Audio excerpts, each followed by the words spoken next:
Clara froze as she watched the trainer rip the whip across the horse's flank, each strike echoing across the dusty arena. When the mare refused to run, Clara felt a surge of dread that warned this defiance would spark a brutal reckoning. Before we continue, don't forget to subscribe to the channel, like the video, and comment where in the world you're watching from. Let's go. It was shortly before dawn when Victor Morales crossed the dusty training grounds, the first weak rays of sunlight glinting off the metal fences that lined the ranch. His footsteps were purposeful, echoing faintly as he marched toward the main stable. In his right hand, he clutched a thin leather whip, tapping it against his leg with barely restrained impatience. Victor was no ordinary horse trainer. He was well known in certain circles for his relentless drive to win, even if that meant pushing his animals beyond their limits. And today, he had a single goal in mind: prepare Storm, a sleek and powerful chestnut mare, for the upcoming regional competition that everyone was talking about. Storm was already saddled when Victor arrived at her stall. The stable hands, many of whom worked under tense conditions, had groomed the mare meticulously. Her coat shone with a coppery gleam in the dim light, and her ears flicked nervously as she picked up Victor's scent. She had reason to be uneasy. Victor's reputation was as clear to the horses as it was to the humans who feared him. He believed that discipline came from force, and that a true champion horse obeyed without question. His unspoken motto: if the horse faltered, it was never the trainer's fault. Victor paused outside Storm's stall, cracking the whip lightly against the wooden door. "You'd better be ready for me," he muttered, narrowing his eyes at the mare. "We're taking the championship this year, and I won't accept any less than perfection." Inside, Storm shifted her weight, blowing a tense breath through her nostrils. She was a magnificent creature, muscular, graceful, and undeniably fast. But there was a haunted look in her dark eyes, as if she sensed the shadow hanging over the day. The assistant trainers hovered near the stable entrance, speaking in hushed voices. A few of them exchanged uneasy glances. They all knew how Victor treated his horses, how he forced them through punishing drills day after day. Yet the ranch belonged to him, and his name opened doors to top-tier events. They believed they had no choice but to obey or risk losing their livelihoods.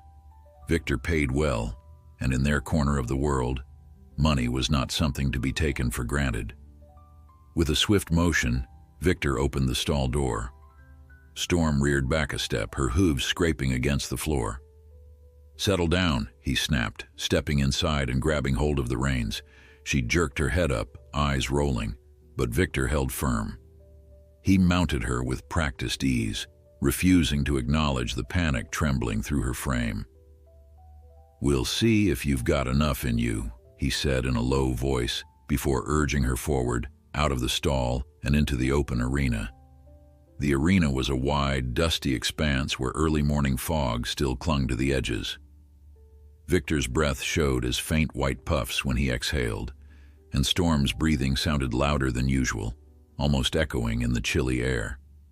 A cluster of onlookers, stable workers, a few curious locals, stood behind the fence, arms folded against the cold. They knew the routine. Victor would test Storm's stamina in a series of grueling laps, each more demanding than the last. The whip in his hand was a constant reminder that he would not tolerate laziness. "All right, Storm," he said, leaning forward. "Let's see you run." With that, he dug his heels into her sides and cracked the whip lightly near her flank. Storm bolted forward, legs churning the earth beneath her. Her speed was undeniable, the sheer power of her stride captivating. Yet even as she galloped, there was hesitation in her eyes, a flicker of resistance. Victor pushed her harder, leaning over her neck. Each time she slowed even a fraction, he flicked the whip against her flank. In the stands, a murmur went through the bystanders. They had seen Victor train horses before, but there was something unsettling about the aggression in his voice that morning. Perhaps Storm was simply more sensitive. Perhaps she was younger than the others. Either way, Tension rippled through the air. After several intense laps, Victor reined Storm in, forcing her to an abrupt stop that sent up clouds of dust. The mare's chest rose and fell in powerful heaves, every muscle glistening with sweat. She tossed her head, snorting as if to plead for a moment's rest. But Victor's expression was one of frustration.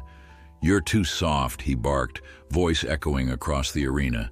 "If you want to win, you've got to run faster." He turned Storm in a tight circle, preparing to force her into another punishing sprint. But just as he was about to flick the whip again, Storm balked. It wasn't a dramatic rear or a kick, it was simply a refusal to move. She planted her hooves, trembling, her eyes wide with fear or defiance, no one could tell which. Victor's face darkened.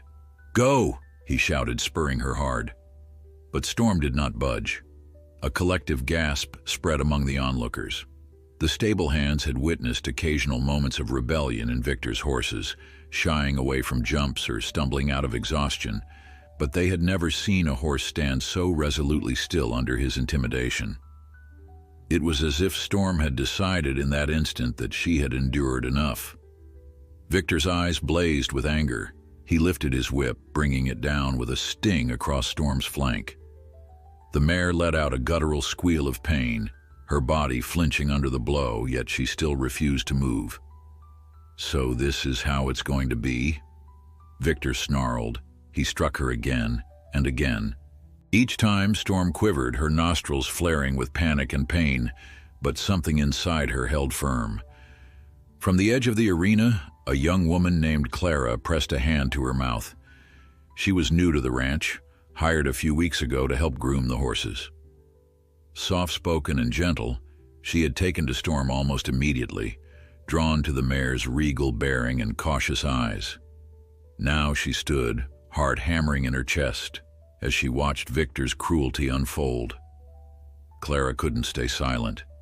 She ducked under the fence and ran into the arena, calling out, "Stop! She's had enough." Her voice shook, but her eyes were filled with determination. The other stable workers, uncertain, hesitated on the sidelines. They were used to Victor's harsh ways, but none dared to intervene. Yet Clara, though trembling in fear of losing her job, couldn't bear to see Storm suffer any longer. Victor spun around in the saddle, eyes narrowing at Clara. "Who do you think you are?" he demanded, voice cutting through the silent morning. Storm, still pinned in place, blinked sweat from her lashes, as though aware that someone had stepped in on her behalf. Clara swallowed hard, but she refused to back down. "I'm the one who's had to treat her sores and brush her cuts when you push her too far," she said, her voice trembling only slightly. "You can't keep this up. She's clearly in pain." Her eyes flicked to the thin red marks crisscrossing Storm's flank where the whip had landed. A long, tense moment passed. Victor's knuckles tightened around the reins, and he glared down at Clara from atop the mare. "This is my ranch," he said slowly, voice resonating with a cold edge. "My horse. I decide how she's trained. If you have a problem with that, you can leave." Clara's eyes brimmed with tears, but she held her ground. She could feel the dusty earth beneath her boots, the dryness of the morning air clinging to her throat. Over Victor's shoulder, she saw Storm's labored breathing, her trembling legs. The horse's plight gave her the strength to speak. "Then fire me if you want," Clara said in a rushed breath. "But I won't stand by and watch you abuse her." A flush of anger lit Victor's face. He jerked the reins, forcing Storm to pivot away from Clara. "You don't understand anything about discipline," he snapped. "Competition isn't for the weak. We have less than 2 weeks to get Storm into shape for the biggest event of the year. If she wants to act stubborn, I'll show her who's in charge." He whipped Storm's flank again, but this time the mare let out a fractured neigh, part cry, part whimper, and sank to her knees. The crowd watching from the fence inhaled sharply. It was a sight none of them had expected. A proud, strong mare brought to the ground by the relentless punishment, her spirit seemingly drained.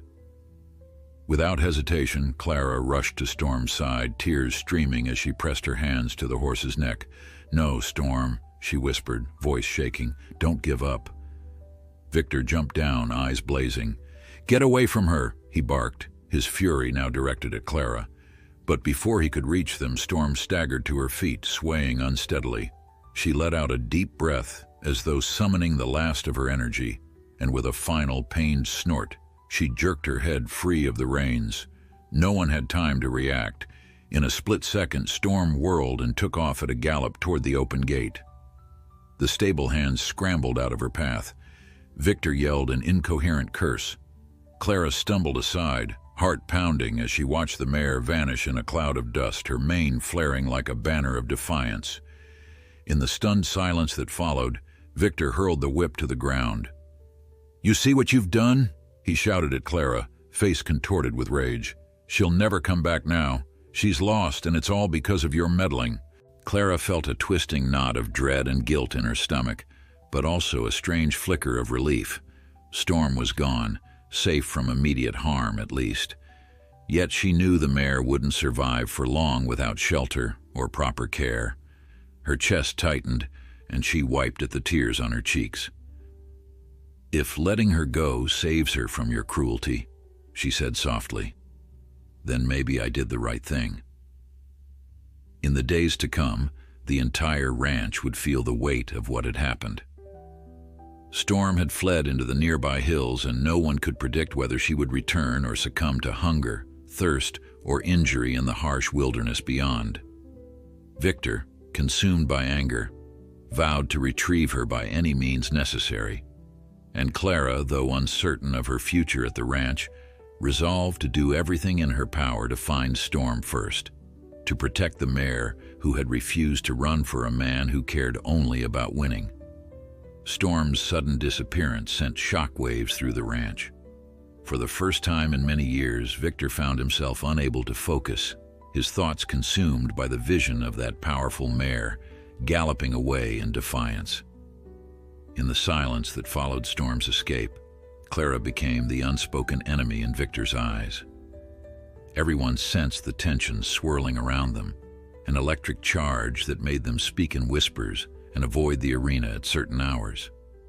Each morning, the stable hands exchanged nervous glances, uncertain of whether they should fear more for themselves or for the runaway horse.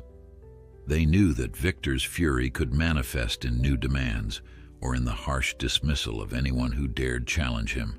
Yet beneath the surface, a handful of them felt quietly hopeful that Storm, despite the dangers of the wild, might have a better fate beyond the ranch's fences.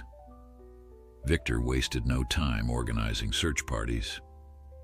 Over the next few days, teams of riders combed the surrounding hills, scanning gullies and dried riverbeds. They shouted Storm's name, though they all suspected she would not respond. Sometimes in the early morning, a ranch hand claimed to spot hoof prints leading away from a shallow stream, but they always lost the trail before they could confirm the direction. Each report of a possible sighting only stoked Victor's agitation further, and he singled out Clara for blame.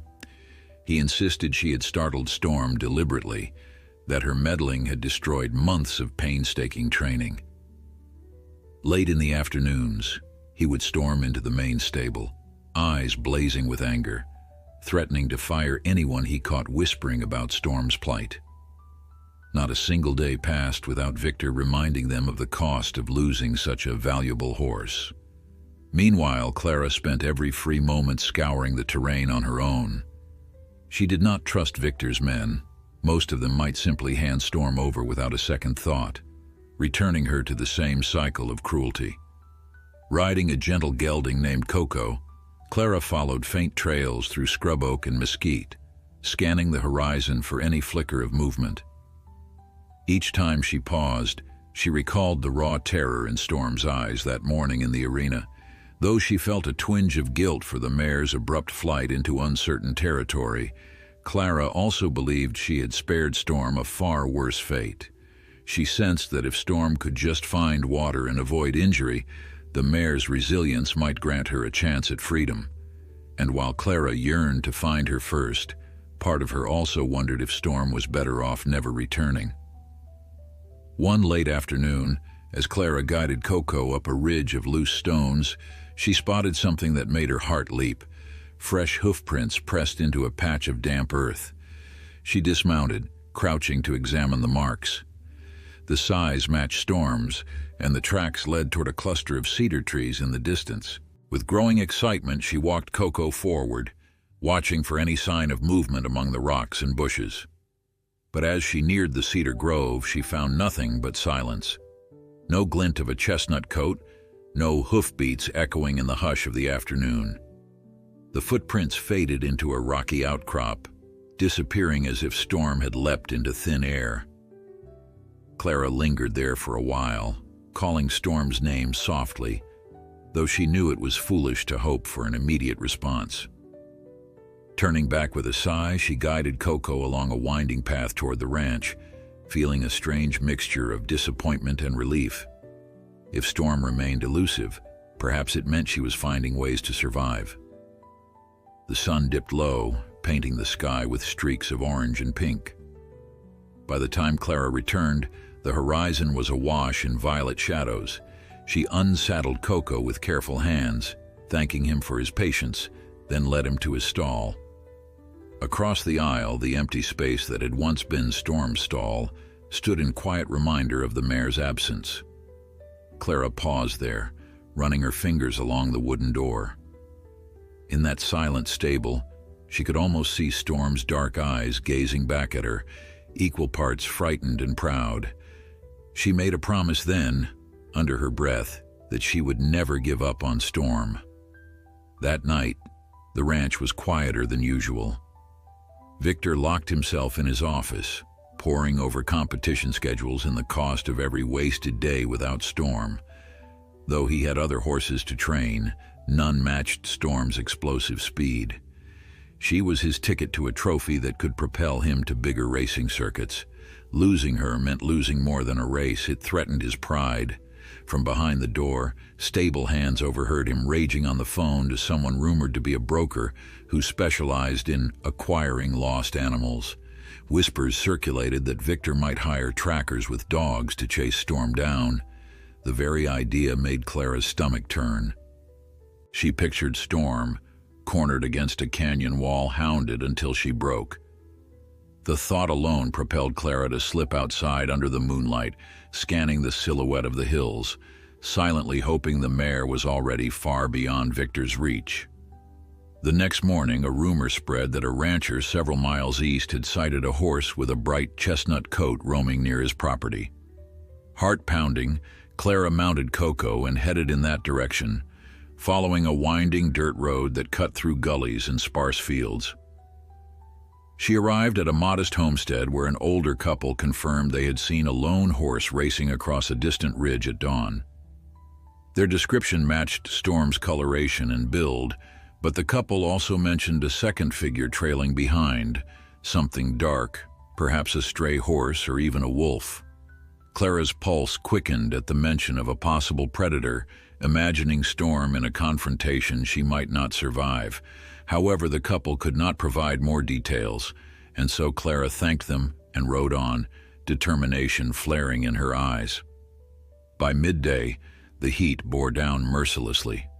Dust clung to Clara's skin and Coco's flanks shone with sweat. They traversed wide expanses of barren land, broken only by the occasional prickly pear cactus. Every so often, Clara paused to survey the area through binoculars, but she saw no sign of Storm. Frustration gnawed at her. She could almost hear Victor's mocking voice in her mind, accusing her of wasting time on a lost cause. Perhaps she should have reported the sighting to him instead, but a part of her refused to betray Storm's location, however vague. She would never forgive herself if Storm ended up back in the same cruel routine. Pressing onward, Clara resolved that she would ride until dusk, hoping for some trace of Storm in the shimmering heat. Each passing hour, however, only underscored how immense the wilderness was and how swiftly a single horse could vanish. Back at the ranch that evening, Clara faced a barrage of tense questions from Victor, who demanded to know why she had been away so long. He accused her of conspiring to hide Storm, of plotting to sabotage his competition chances. Clara stood her ground, responding that she had been running errands. Though her voice trembled, she refused to offer further details. The stable hands averted their eyes, aware that Victor's anger could erupt at any moment. A long, uncomfortable silence stretched between Clara and Victor. In his glare, she saw the depths of a man who valued nothing above his ambitions. When he finally stormed away, slamming the office door behind him, Clara felt her knees weaken in a surge of mingled relief and dread.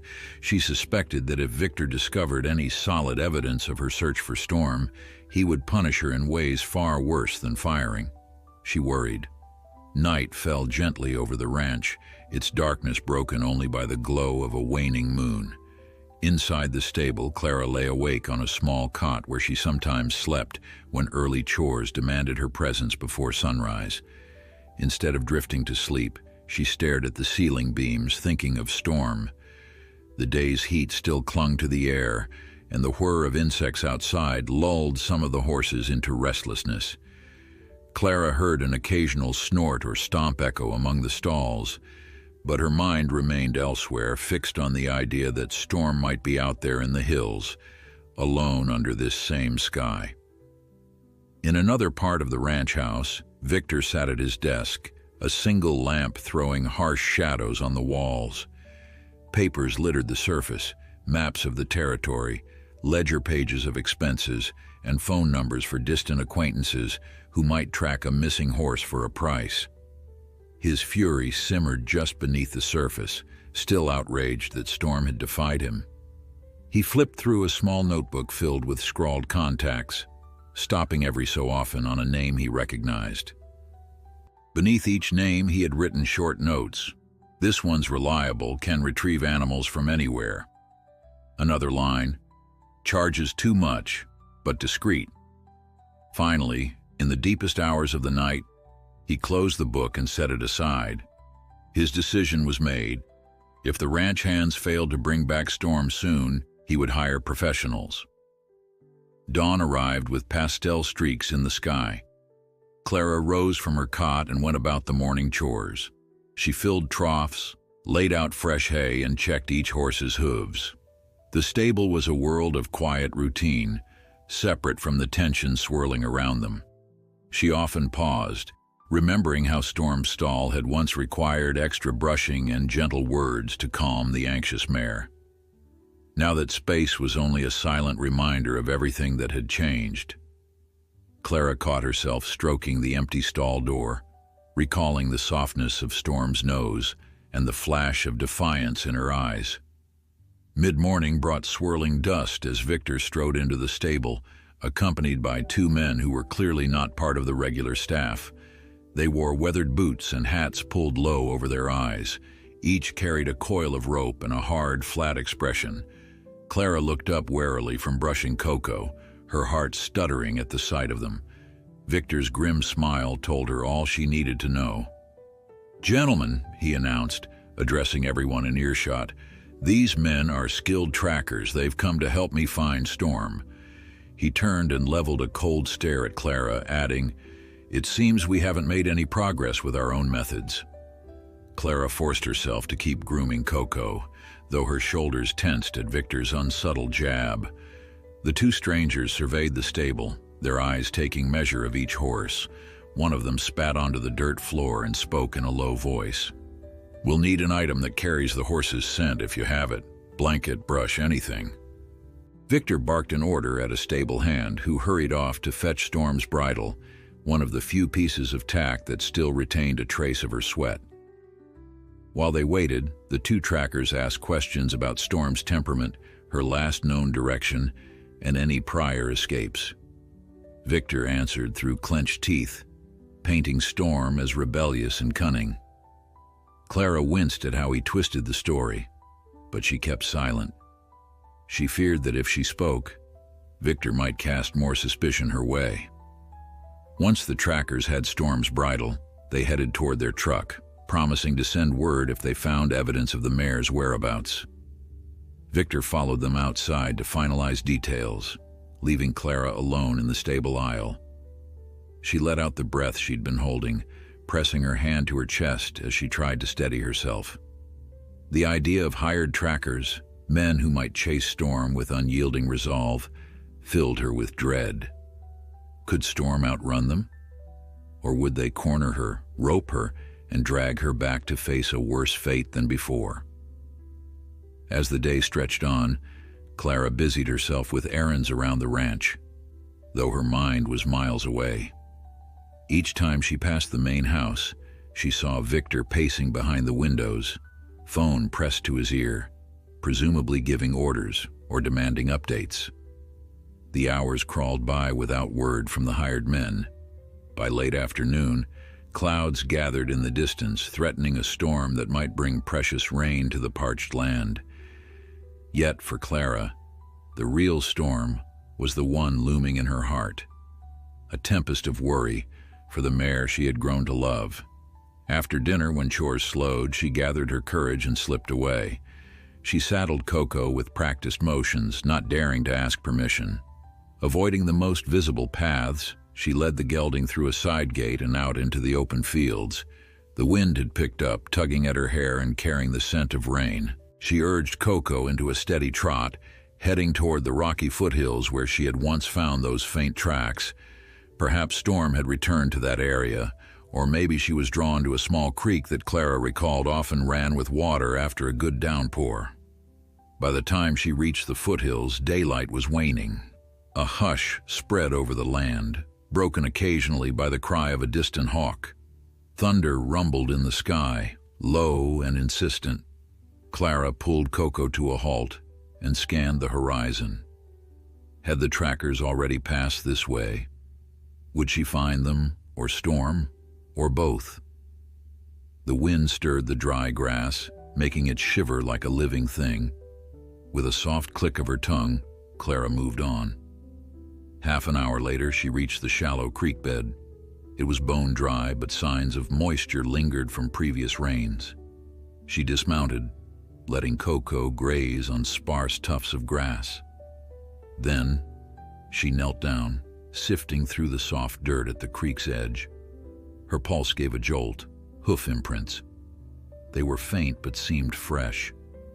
Could they belong to Storm, or some other stray horse? She ran her hand along the indentations, feeling her throat tighten with cautious hope. A crack of lightning illuminated the clouds overhead, followed by a sharper growl of thunder. Determined not to turn back yet, Clara tied Coco to a low branch and pressed forward on foot, scanning the ground for additional tracks.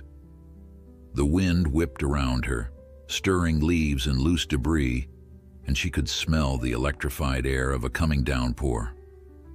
She was about to give up and return to Coco when she spotted something on a distant slope, a flash of movement, a flicker of color against the dimming sky. She hurried uphill.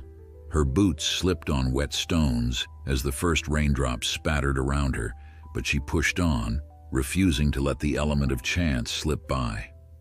Another flash of movement caught her eye, a chestnut shape, partially obscured by juniper bushes. Heart pounding, Clara approached slowly. It was Storm. The mare stood with her head lowered, rivulets of rain sliding over her gleaming coat. Clara's heart surged in relief and awe, 1,000 questions flooding her mind. How had Storm survived? Was she injured? And would she trust Clara enough to come closer? Storm lifted her head, ears flicking as she registered Clara's approach. Her eyes shone with tension, but there was no immediate flight, no frantic gallop away. Clara raised her palms in a gesture of peace, speaking softly over the rumble of thunder. "Storm," she said, voice trembling. "It's me, Clara. I won't hurt you. I promise." She advanced a few more steps, feeling the rain intensify. The mare's nostrils flared, but she did not bolt. Lightning sparked again, stark white against the bruised clouds. Storm sidestepped uneasily, as though torn between fear and recognition. Clara could see how thin she had become, ribs faintly visible. There were scratches on her legs, presumably from navigating thorny underbrush. Despite it all, Storm's spirit remained. In her posture, Clara sensed a cautious defiance, a refusal to give in. Overcome with emotion, Clara murmured, "You're so brave, Storm. I've been worried about you." She took another step and Storm pawed the wet ground, tossing her head. Rain pelted them both now, drenching Clara's clothes and flattening Storm's mane against her neck. Clara moved carefully, letting the mare see her approach from an angle that felt less threatening. At last, she stood within arm's reach, her breath catching in her throat. Slowly, gently, she reached out. Her fingers brushed the damp fur of Storm's muzzle. For a moment, Storm recoiled, trembling. But then, as though remembering something safe, she allowed Clara's hand to remain. Clara's eyes brimmed with relief. "Come with me," she whispered. "Let's get you someplace dry." But the moment was short-lived. A sudden roll of thunder startled Storm, and the mare spooked sideways. Clara's hand slipped away and Storm turned, half ready to flee. Clara called her name, voice urgent. Storm froze, ears twitching at the sound. Clara glanced back toward where she had left Coco. The darkness of the storm-shrouded evening made it difficult to see clearly. She knew leading Storm down the slippery rocks would be challenging, especially if the mare was frightened by the trackers or further thunderclaps. With her free hand, Clara dug out a small rope from her pocket just in case Storm allowed her to slip it around her neck. She approached again, her heart hammering as raindrops pounded around them. "It's all right," she repeated, ignoring the shiver in her own voice. "I'm here to help." Another flash of lightning illuminated Storm's eyes, revealing panic and uncertainty, but the mare stayed put, not bolting as Clara drew closer. The rope hovered, and Clara waited, letting Storm snuffle at it. After a tense pause, Storm allowed her to loop it loosely around her neck. Clara gently tugged, encouraging the mare to follow. Though hesitant, Storm took a halting step forward. It was a fragile accord, a connection forged in the heart of a storm. A low rumble of thunder accompanied the rain as Clara gently guided Storm through the wet undergrowth. Each step was precarious on the rocky slope, the ground made slick by the sudden downpour. Clutching the rope looped around the mare's neck, Clara whispered steady reassurances, her voice almost lost in the sound of raindrops pelting the leaves. Storm's ears swiveled nervously, but she let Clara take the lead, trusting the gentle pull on the rope.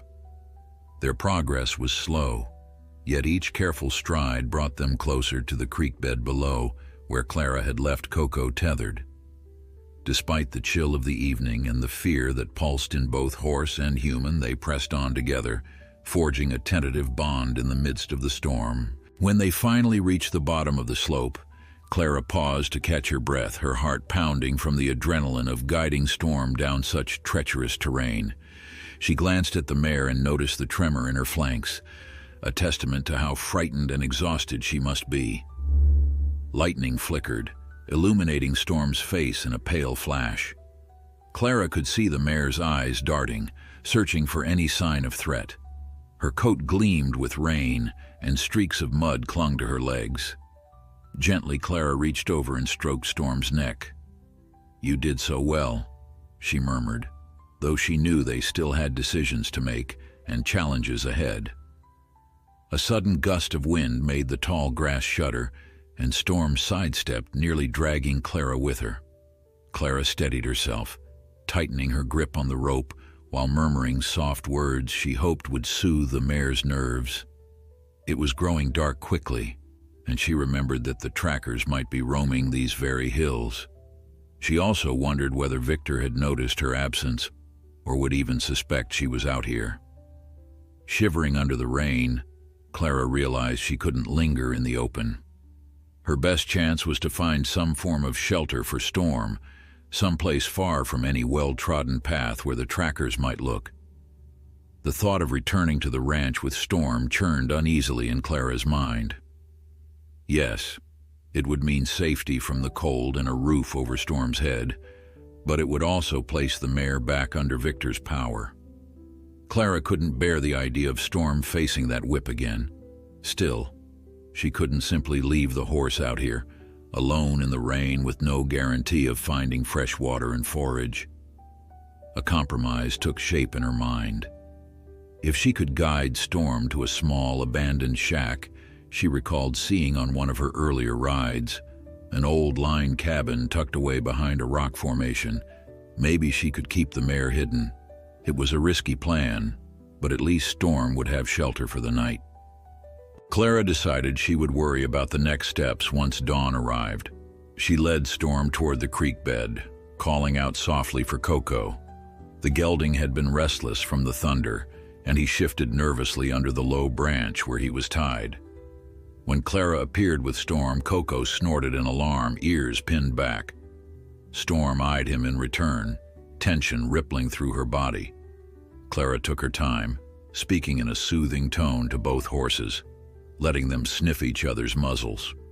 After a few wary moments, Coco settled down, apparently satisfied that Storm was no immediate threat. Storm, meanwhile, maintained a guarded stance, her ears flicking whenever lightning flashed. The rain hammered harder, soaking Clara's hair and clothes as she juggled two horses, scanning the gloom for the route she wanted. She remembered that the old cabin was perched near a stand of mesquite trees a short distance upriver. Swinging onto Coco's back, she kept Storm's rope in hand, guiding the mare alongside them. It felt strange leading one horse while riding another, but Storm's fatigue seemed to make her compliant. She stumbled occasionally, her hooves sliding on damp stones. Each time, Clara paused to ensure Storm could recover her footing. Gradually, they followed a faint path that led upstream, the darkness making every turn ominous. A flash of lightning revealed the silhouettes of gnarled mesquite trees in the distance. Clara recognized the crooked angles of the trunks, recalling exactly where the shack should be. Relief coursed through her, though she remained vigilant, aware that the trackers might still be out in the storm. With any luck, they'd have been deterred by the downpour or forced to wait until morning. In the meantime, Clara and Storm would have this corner of the wilderness to themselves. As they neared the line cabin, Clara saw that it was little more than a rotting structure of weathered planks. Still, it had a roof, and its walls, though uneven, offered a barrier against the wind-driven rain. She dismounted Coco and gingerly tested the door, which hung crookedly on rusty hinges. The door groaned in protest, but opened enough for one horse to squeeze through at a time.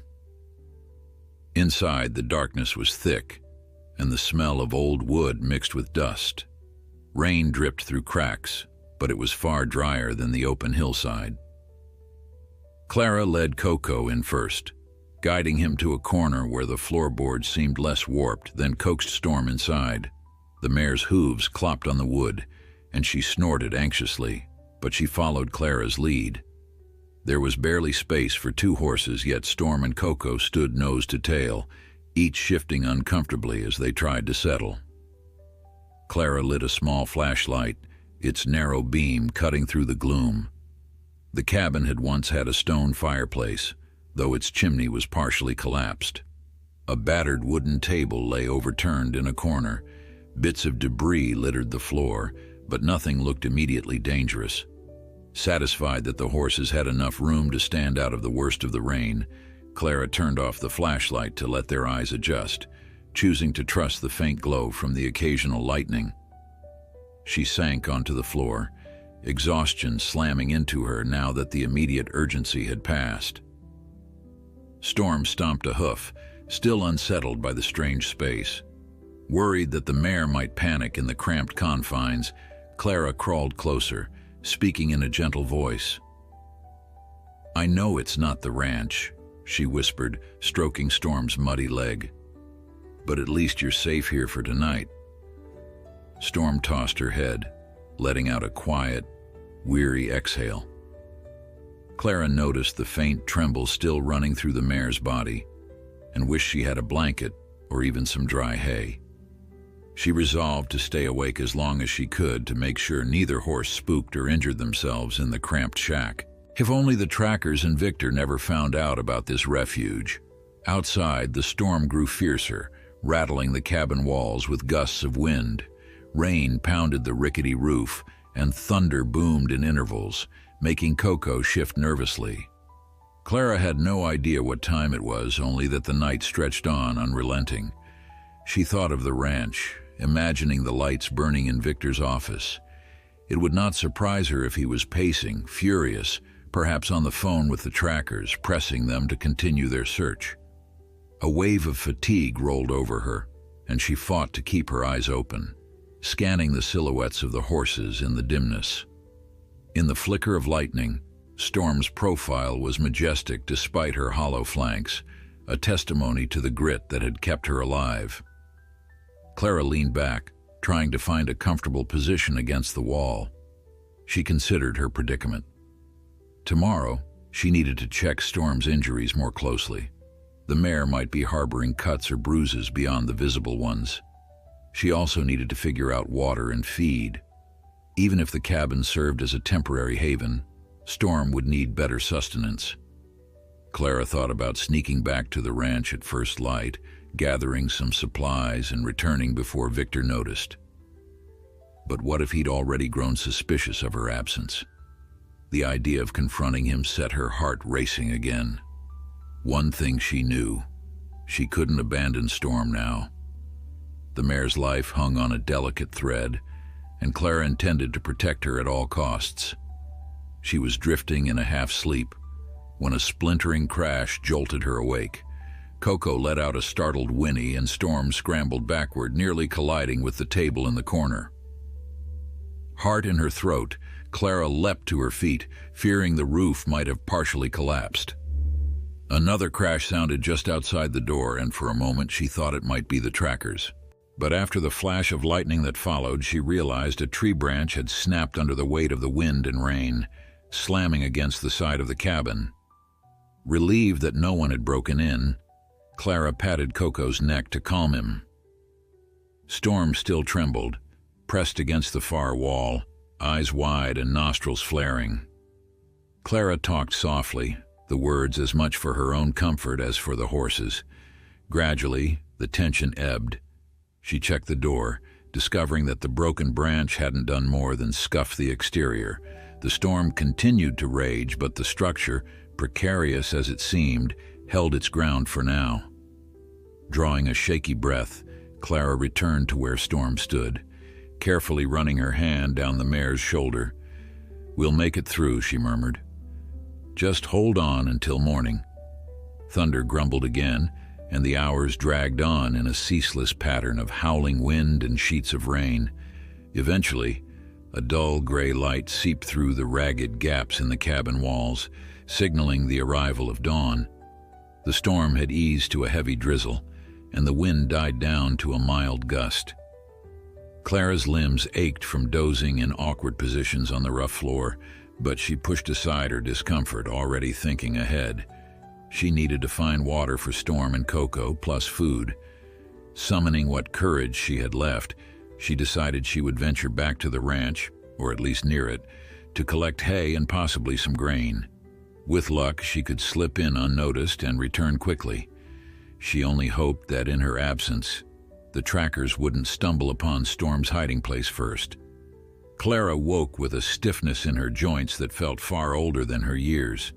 Beside her, Storm stirred, snorting softly in the dim light of dawn that filtered through the cabin's crooked walls.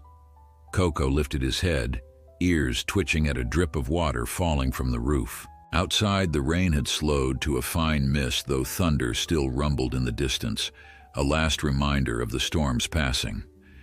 Every muscle in Clara's body ached from her vigil, but she forced herself up, aware that the day's tasks could not be delayed. Her first concern was checking Storm for any wounds or signs of illness. The mare's chestnut coat, muddy and matted, showed scratches on her flanks and a raw spot near her shoulder. Clara moved slowly, speaking in gentle tones as she ran her hands over Storm's legs and ribs. Storm flinched at the most tender spots, though none of the injuries seemed life-threatening. With the tension of the previous night lessened, the mare stood quietly enough for the exam, though her eyes betrayed an ever-present wariness. Coco, for his part, looked more or less fine, aside from the occasional restless stomp. He nudged Clara's arm when she finished tending Storm, as if to remind her he was ready for a breakfast that would not be coming anytime soon.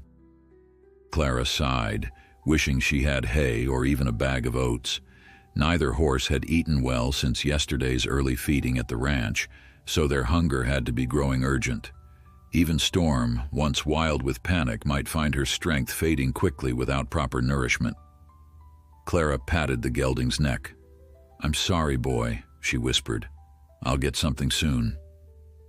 Outside, the drizzle continued and a dank chill filled the air. She realized she'd have to leave Storm here if she intended to sneak supplies from the ranch. The idea of abandoning the mare again, even for a few hours, made Clara uneasy. But she saw no better option. Storm needed rest and a chance to recover, and if Clara brought her anywhere near the main property, she risked detection by Victor or the trackers.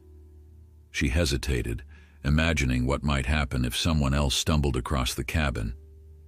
There was no foolproof way to hide the hoofprints leading inside, nor to ensure that no passing ranch hand noticed two horses occupying an old shack. Still, it was safer than wandering the open fields. With a final pat on Storm's damp shoulder, Clara stepped outside. She inhaled the crisp, rain-scented air, scanning the horizon. Low clouds clung to the rolling hills, and she saw no sign of movement. Perhaps the trackers had been forced to take cover during the downpour. Perhaps they were already miles away. Either way, she knew speed was crucial.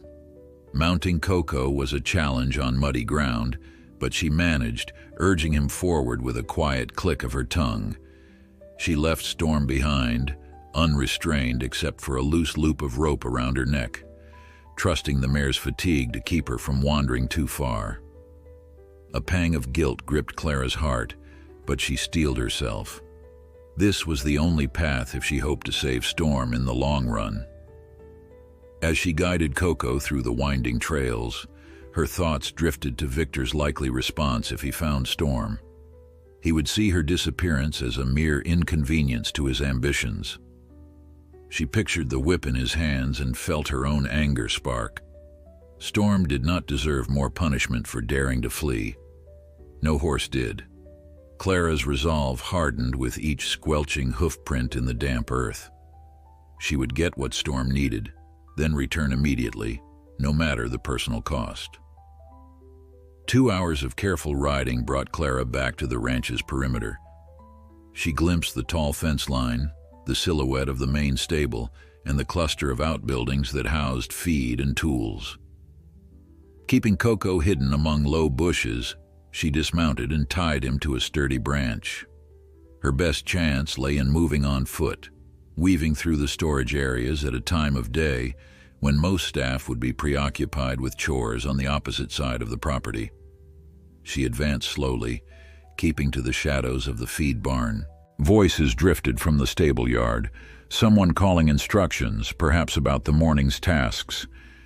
She exhaled shakily and scanned the barn's open doorway. Inside, stacked bales of hay lined the walls, alongside sacks of grain. The pungent smell of alfalfa mingled with the earthy scent of damp straw. Perfect. If she could slip in unnoticed, she could gather enough feed for a few days. Yet she needed to move quickly. The slightest noise might rouse suspicion. Creeping into the barn, Clara listened for footsteps. Hearing none, she hastened to fill a small burlap sack with grain. She also cut slices from 2 bales of hay, bundling them in an old feed sack she found near the entrance. Each movement seemed painfully loud to her ears. The rasp of the twine against the bale, the crinkle of the sack fabric. She flinched at every creak of the boards, terrified someone would appear. Time stretched, each minute a silent plea that no stable hand would enter or that Victor himself wouldn't barge in. Finally, she tied the sacks shut, hugging them to her chest. But as she turned to leave, A voice stopped her in her tracks. "Hey, who's there?" It was deep, laced with surprise rather than immediate anger. Clara's stomach dropped. She glanced around frantically. If she stayed, questions would come, and her plan would be exposed. If she ran, she risked being chased. Heart pounding, she chose to bolt, slipping out the barn's side door into the yard. Footsteps thundered behind her, but she kept going, hugging the sacks with desperate strength. Rounding the corner of the barn, she nearly collided with an older ranch hand who gaped at her in confusion. Clara darted past before he could speak, sprinting across the yard. Shouts rose behind her, alarmed and confused. She heard someone call her name, but she only ran faster, her boots slipping on muddy patches. The stable was to her left. She glimpsed the rows of stalls and the overhead beams. Part of her mind wondered if Storm's stall was still empty, a glaring reminder of how everything had changed. She reached the edge of the property before anyone caught up. Ducking under a fence rail, she vanished into the brush, ignoring the scratches brambles left on her arms. She slowed her pace only when the voices died behind her. Panting, she clutched the feed sacks, forcing herself to navigate carefully until she reached Coco. The gelding pranced anxiously at her approach, ears twitching toward the distant commotion. "It's okay," Clara muttered, though her breath was still ragged. She secured the grain bag behind her saddle, then tied the hay bundle as best she could. There was no time to rest. The stolen supplies were obvious proof she'd been involved in something suspicious. More than likely, word would get back to Victor within minutes. Clara suspected she had only a slim window to vanish again before he sent riders after her. Once astride Coco, she turned him toward the hills, urging him into a quick trot, ignoring how her thighs burned. She had to make sure Storm was safe. The drizzle persisted as she retraced her path toward the abandoned cabin, her pulse not fully steady even after half an hour. She glanced over her shoulder repeatedly, convinced she might see pursuers. Yet no one emerged from the gray landscape. Possibly, the rain and the confusion had delayed any chase. Clara allowed herself a flicker of hope. If she could reach Storm and remain hidden, she might ride out the next day or two in secrecy while she figured out a plan for the future. Another hour crawled by, and the ragged silhouette of the shack came into view. Clara's anxiety spiked. What if Storm had panicked and left? Or if the trackers had followed hoofprints and cornered the mare? She dismounted a short distance away, leaving Coco near the same cluster of mesquite trees. Quietly, she approached the cabin, heart hammering as she peered inside. At first, her eyes adjusted to dimness, revealing only the shape of an overturned table and a few slender beams of daylight. Then she saw Storm's form in the corner, muzzle tucked low, ears flicking alertly. Clara released a breath she hadn't realized she was holding. "Storm," she called gently, stepping in. The mare lifted her head, nostrils flaring. Her eyes were tired, but brightened slightly at the sight of Clara. Though Storm remained cautious, there was a hint of recognition that eased Clara's tension. She deposited the hay and grain in a clear patch of floor, beckoning Storm to investigate. The mare sniffed the offering and then lowered her muzzle, nibbling at the first mouthfuls, as if uncertain. But soon she began eating with gusto, each bite a soft rasp that felt like music to Clara's ears. Relief coursed through her. Storm was hungry enough to accept help, and that was a sign of trust. Coco nickered impatiently from outside, so Clara carried a portion of hay and some grain out to him. He devoured it gratefully while the remnants of drizzle made his coat shine. She kept glancing toward the horizon, half expecting riders to appear. Silence reigned, except for the rustle of wet grass. Perhaps the storm and the confusion had bought her time. She led Coco inside, letting the horses share the makeshift meal, though the cramped space forced them to shift around carefully. Storm, protective of her hay, shot Coco a warning glance whenever he came too close. Still, it was progress. two horses standing quietly in an old shack with Clara between them, forming a fragile haven. As Storm finished the first portion, Clara ran her fingers along the mare's mane. The dried mud cracked under her touch. Storm stiffened at the contact, but Clara gently coaxed her to accept the softness of human hands. She thought of the repeated blows Storm had suffered under Victor's whip, and the image filled her with sadness. Stroking Storm's mane now felt like a small act of defiance, a reminder that not all humans would harm her. Outside, the clouds began to shift, revealing a pale glow of midday sun. The storm had passed, but Clara sensed the real battle was only beginning. She settled on the floor, leaning back against the rough boards, watching Storm and Coco graze on the modest supply of hay.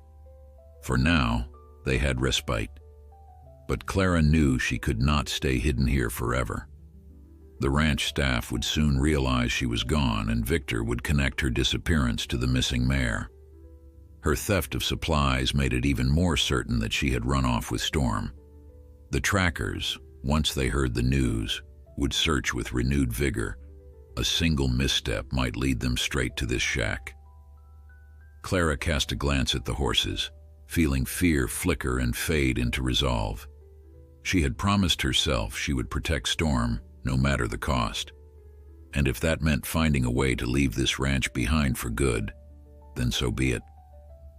Clara remained in the tiny shack for hours, listening to the horses eat and wondering what her next move should be. Exhaustion pulled at her, but adrenaline kept her mind sharp.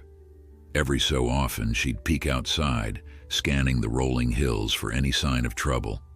Perhaps the storm's aftermath still kept the trackers at bay, but she couldn't rely on luck forever. She weighed her options: remain hidden until dark, then attempt to lead Storm far away from the ranch, or try to find an ally who might shelter them both. Yet she had no idea whom she could truly trust. Most of the stable hands feared Victor's wrath, and even those who disliked his methods might be too frightened to help her defy him so openly. The memory of how quickly gossip spread among ranch workers further fueled her caution. At midday, Clara rationed the feed she had gathered, worried about how long it might need to last. Storm and Coco devoured the hay eagerly, while Clara watched them with a mixture of relief and anxiety. The makeshift shelter kept them dry from lingering drizzle, but the cramped quarters made her uneasy. She worried that if too many hours passed, the horses would grow restless or the trackers would pick up a clue. Memories of Victor's furious glares haunted her thoughts. She knew time was precious.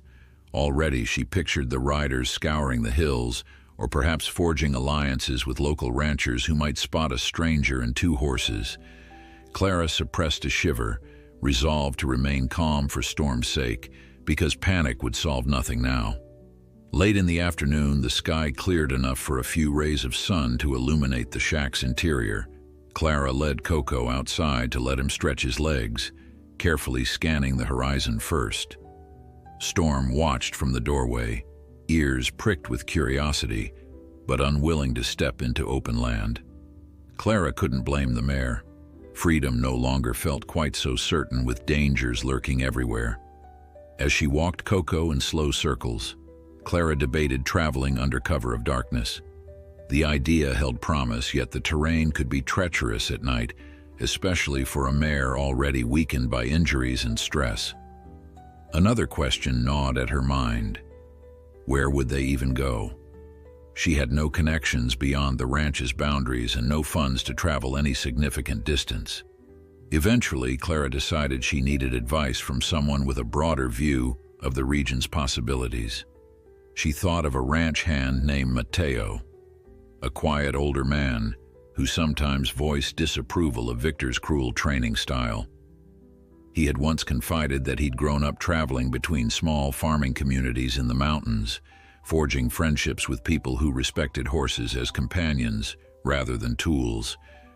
Clara wondered if Mateo might be willing to guide her, but reaching him without drawing attention was risky. If Victor suspected her presence on the ranch, he might lay a trap, yet remaining alone with no plan seemed doomed to fail. Gathering her courage, Clara resolved to slip away that evening, leaving Storm hidden in the shack under Coco's watchful presence while she sought Mateo's help. Clara waited until dusk wrapped the landscape in long shadows before she carefully prepared to depart. She left half of the remaining hay and a portion of grain inside the shack, hoping it would last until her return. Storm nickered softly, shifting on her aching legs, and Clara stroked the mare's muzzle. "I'll come back," she whispered, her voice thick with emotion. Coco would remain behind too, to keep Storm calm and possibly deter any predators that might wander through. Clara slipped out, using the trees for cover, and set off on foot. The air was still damp from the day's rain, and each step released a faint scent of wet earth. She hugged her jacket closer, a sense of vulnerability creeping in as she left the horses behind. Traveling on foot in the twilight felt like stepping into another world. Shapes loomed in half-light, and each rustle in the brush made her pause, fearful it might be a pursuer or a wild creature. Her heart thundered with every twig snap, but she pressed on, following an old trail that wound around shallow ravines. An hour later, she glimpsed the ranch lights flickering across the valley. She lingered, observing from a distance, trying to guess which buildings might hide watchful eyes. Somewhere near the bunkhouse, she suspected Mateo would be finishing his nightly chores. If she timed it right, she might intercept him without alerting the others. Taking a deep breath, Clara continued, determined to find the man who could be her only ally in this desperate situation. Fate lent her a small mercy.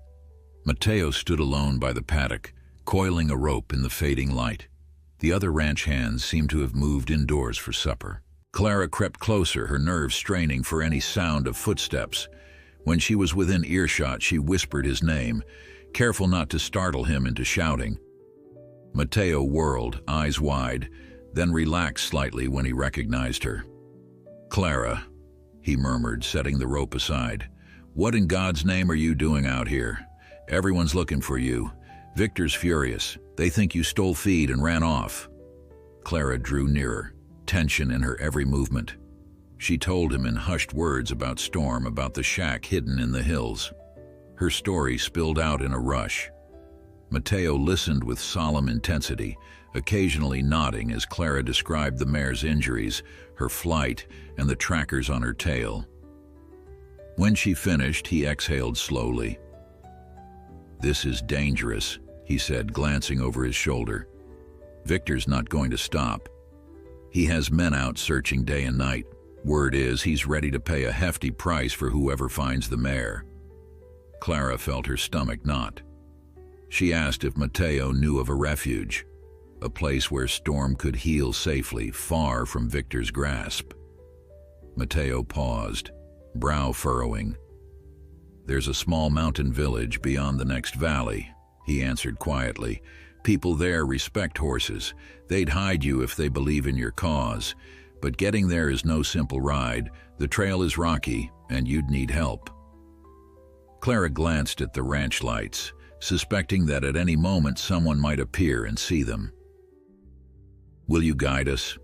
she asked, her voice trembling. For a moment she worried he might refuse, too scared of Victor's wrath. But Mateo's expression hardened, as though recalling countless moments when he'd witnessed the trainer's cruelty. "See," he said at last, "but we have to be smart about this. We can't leave in daylight, and we need enough supplies for the trip. I can't openly gather them without raising suspicion, but I'll try." Clara felt a rush of gratitude as he quietly listed items they would need: more hay, water skins, and some medical salves for Storm's wounds. He promised to rendezvous near a solitary oak tree east of the ranch at midnight tomorrow. Thanking him in a hushed tone, Clara turned to go. But before she vanished into the darkness, Mateo gripped her arm. "Be careful," he whispered, his eyes filled with genuine concern. "If Victor or the trackers spot you, they won't hesitate to use force. Go back the same way you came. Avoid the main road." Clara nodded, giving him a small, tremulous smile. She slipped into the shadows, retracing her steps uphill. The night was quieter now, the ranch lights glimmering below like little beacons. Yet to Clara they felt more like threats than comforts. She skirted the open ground, heart racing at each shift of wind in the tall grass. Though fear weighed on her, hope ignited within.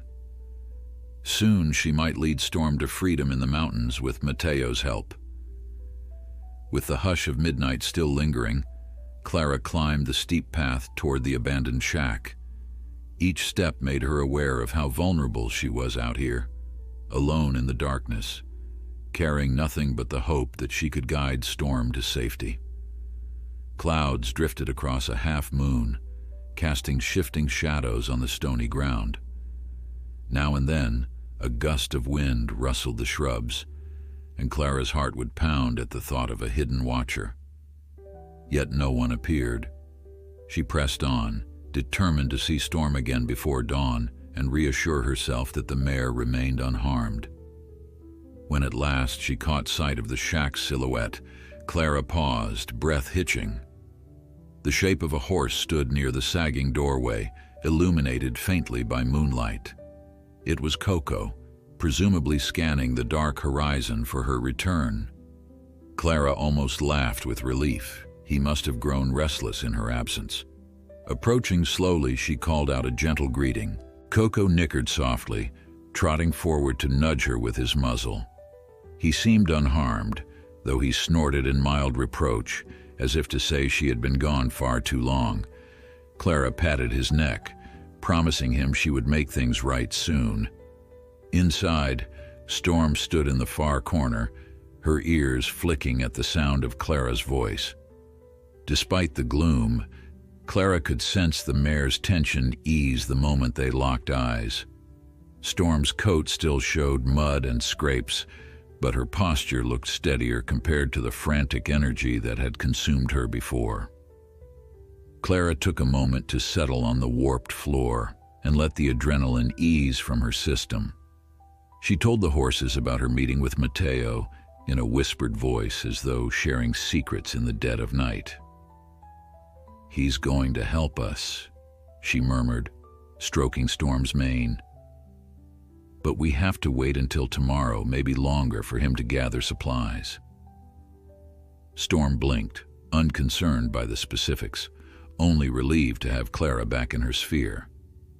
That night, Clara slept in fitful snatches, haunted by fleeting dreams of being chased across the fields or cornered by faceless men. In one particularly vivid nightmare, she saw Victor's whip raised high, cracking thunderously at Storm's flank while the mare screamed. Gasping awake, Clara sat upright, heart racing, sweat chilling her skin despite the cold night air. Outside, the wind had died and the hush of pre-dawn settled over the shack. She rose, checked on both horses, and realized they were as restless as she was. Storm paced in short lines near the door, raising her muzzle now and again as if catching a scent of morning. If she kept pacing, she might attract attention, so Clara coaxed her back inside with quiet reassurances. At last, Storm obeyed, nosing the small pile of hay left over from the previous day. When morning finally broke, a pale light revealed that the sky had cleared. The world felt freshly washed by the storms of the day before. Clara stepped outside, inhaling crisp air tinged with the scent of damp grass. She could not risk a daylight ride for fear of being spotted, so her plan was to bide her time until dusk. Mateo had told her to wait at least another night before meeting him at the Eastern Oak. Yet she worried Victor's men might expand their search, turning over every hidden corner in the hills. As hours passed, her mind conjured vivid scenarios, trackers on horseback scanning every gully, watchful eyes noticing hoof marks on muddy trails, or a distant neighbor innocently reporting a young woman with 2 horses near the old shack. To pass the day, Clara did what she could for Storm's condition. She carefully brushed away dried mud, cringing at each fresh cut revealed. Using water from a tin bucket she'd salvaged outside, she rinsed the mare's wounds as gently as possible. Storm tossed her head at times, but Clara's soft whispers kept her mostly calm. The biggest challenge was the mare's left hind leg, where a deeper gash had begun to swell. Clara recalled that Mateo intended to bring salves, but until then, she could only clean the wound and hope infection did not set in. Coco, for his part, seemed content to graze any bits of leftover hay, though he occasionally poked his nose out the shack's doorway in clear longing for open pasture. By midday, Clara felt the pangs of hunger. She had been so focused on feeding the horses that she'd neglected her own needs. Rummaging through her jacket pockets, she found a few stale crackers, which she ate slowly. There were no other provisions. She considered a quick trip to the nearby creek to see if she could find anything edible, but she worried about leaving Storm alone. Each small choice carried the weight of potential discovery. The hours dragged, the sun climbing overhead, then creeping westward. It was an uneasy waiting game, marked by the same question in Clara's mind. Would Mateo truly come?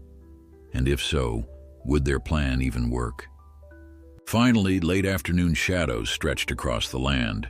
Clara told herself it was now or never, time to make the move to the eastern oak. She wished she had a second person to help lead both horses, but that would have to wait until she met Mateo. Loading her few belongings onto Coco's saddle, she carefully led Storm out of the shack. The mare tossed her head, blinking at the sudden brightness, then snorted as her hooves sank into soft, damp soil. She seemed both cautious and intrigued by the open land after so many hours in cramped shelter. Clara patted Storm's neck. "We won't go far," she whispered, "just enough to reach our meeting place." She set off at a slow pace, leading Storm by a sturdy rope while Coco followed on a longer lead behind them. The hush of the late afternoon felt oddly tense, as if the entire landscape were holding its breath. Every time they crested a small ridge, Clara peered anxiously around, expecting to spot riders. But the hills remained quiet, the sparse trees shifting in a gentle breeze. With each step, Storm seemed to gain a little more confidence, ears pricked and nose sampling the fresh scents. Once or twice, Clara caught a glimpse of the mare's old spirit, an elegant toss of the head, a stretch of her neck toward a patch of greener grass. It lifted Clara's heart to see Storm showing signs of vitality again. They arrived at a shallow gulch where a trickle of water ran from the recent rain. Clara paused to let both horses drink. The relief on Storm's face was evident. The mare drank eagerly, muzzle dripping. Coco stomped a hoof in satisfaction after gulping his share. Clara knelt to splash water on her own face, the coolness bracing her spirits. She found that her anxiety had dimmed slightly, replaced by a sense of purpose. If she could make it to the oak tree unseen, then maybe, just maybe, Mateo could lead them out of Victor's grasp for good. The sun's final rays lit the horizon in pink and gold by the time Clara finally spotted the crooked oak on a gently sloping rise. Its silhouette marked a lonely sentinel, branches twisting against the fading sky. Heart pounding, she guided Storm and Coco closer, searching for any sign of Mateo. At first she saw no one. Was she early? Had he changed his mind? But then from behind the trunk, the figure of an older man emerged, waving an arm in greeting. Clara exhaled in relief, recognizing Mateo's sturdy frame and the hint of a cautious smile on his face. Mateo hurried forward, glancing around as though anticipating watchers. He patted Storm's flank, offering a calm, reassuring presence.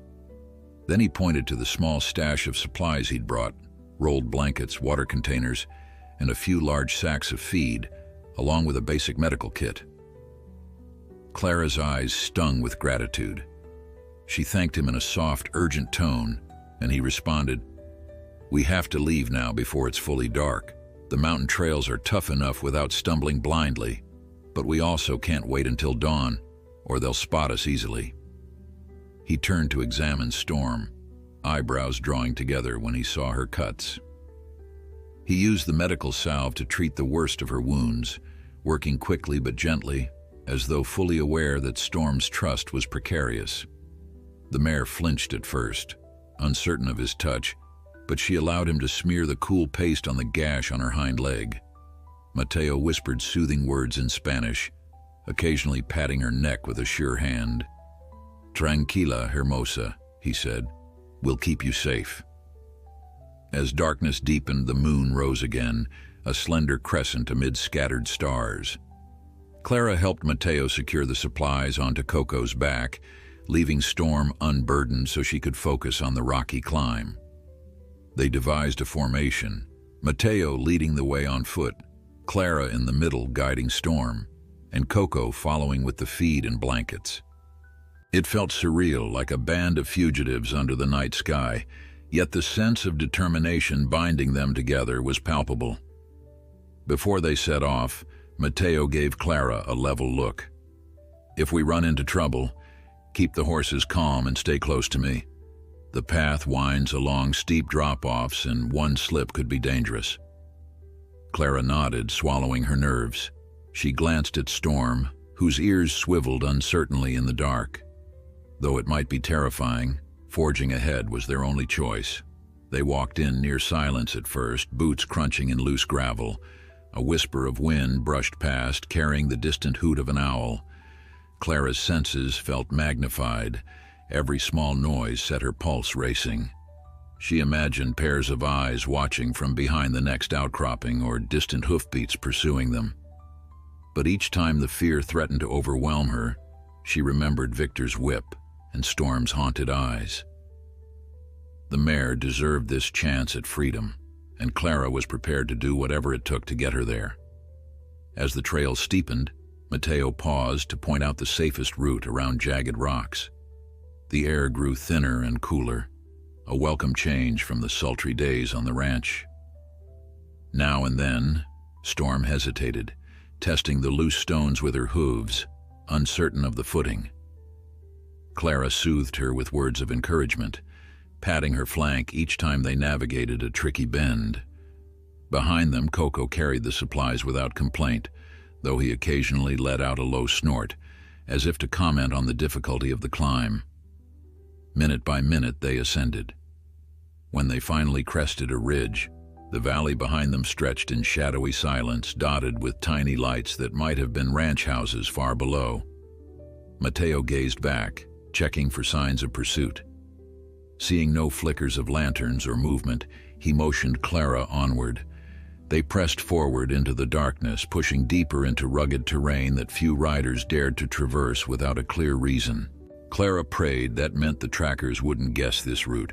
With each labored step, she assured herself that she'd chosen the right path, no matter how uncertain the outcome. In Storm's gentle breaths, in her warm flank pressing against Clara's side, she found the resolve to keep going. Night enveloped them like a cloak as Mateo led the way along the steep mountain trail. They moved carefully, one step at a time, with Clara guiding Storm in the middle and Coco trailing behind, weighted down by supplies. The terrain demanded full concentration. Jagged stones and pockets of loose gravel could trip a weary horse or send a careless foot sliding off the edge.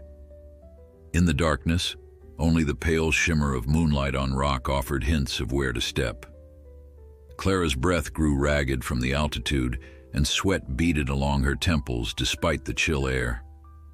They trudged upward for what felt like hours. Occasionally, a gust of wind rustled the scrub brush and Clara would freeze, heart pounding, imagining distant hoofbeats or the low murmur of voices.